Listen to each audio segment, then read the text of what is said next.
kakatapos lang namin yung briefing tungkol sa flooding situation sa Region 3. At talagang ramdam na napakabigat ang ulan at napakarami ang bumagsak na tubig. Kaya't na-overwhelm lahat ng mga ating mga flood control na flood management program.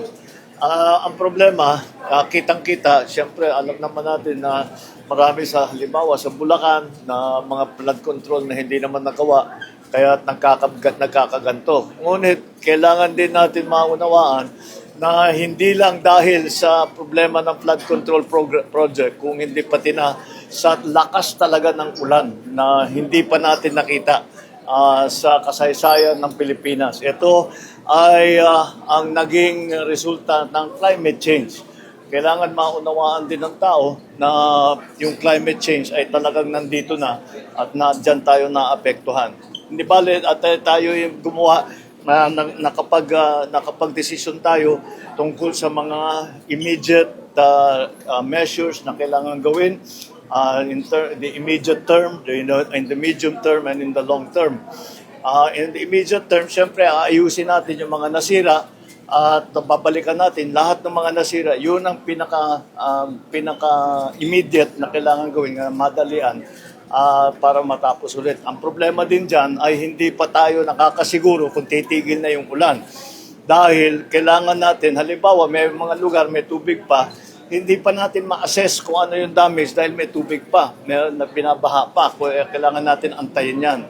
Pangalawa, binabantayan natin ang panahon kasi kahit yung mga nasira, pag aayusin natin ngayon, bumalik na naman yan at masisira ulit yung bagong gawa, kaya napakasayang naman ang ating gagawin. Kaya medyo kailangan natin alalayan at bantayan na mabuti na maging effective kung ano man yung gagawin natin ay magiging matibay at hindi mawawala at hindi masisira sa susunod na baha.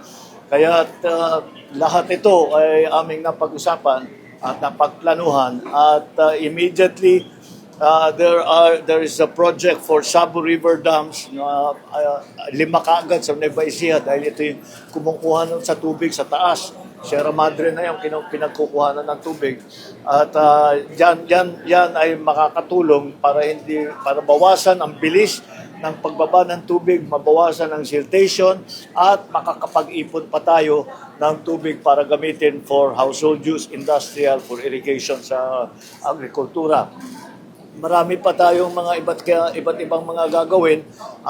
Isang long-term plan ay gumawa ng dike na kalsada mula sa malayo yung aming tinitingnan hanggang Pilar sa Bataan. And we did this the long-term plan sa kasalukuyan na pinag-aaralan ngayon natin. That is about 100 kilometers, kaya medyo matatagalan, pero pinag-aaralan na natin para at the very least, meron tayong plano at meron na tayong masisimulan doon sa napakahaba na gagawin na dike na kalsada para maharang ang tubig na nanggagaling sa dagat sa Manila Bay. So that is the situation that we have now. I'm satisfied that yung immediate needs ng tao, yung kanilang pagkain, yung kanilang shelter, yung kanilang yung healthcare na dala ng pamahalaan ng national government ay nandyan lahat.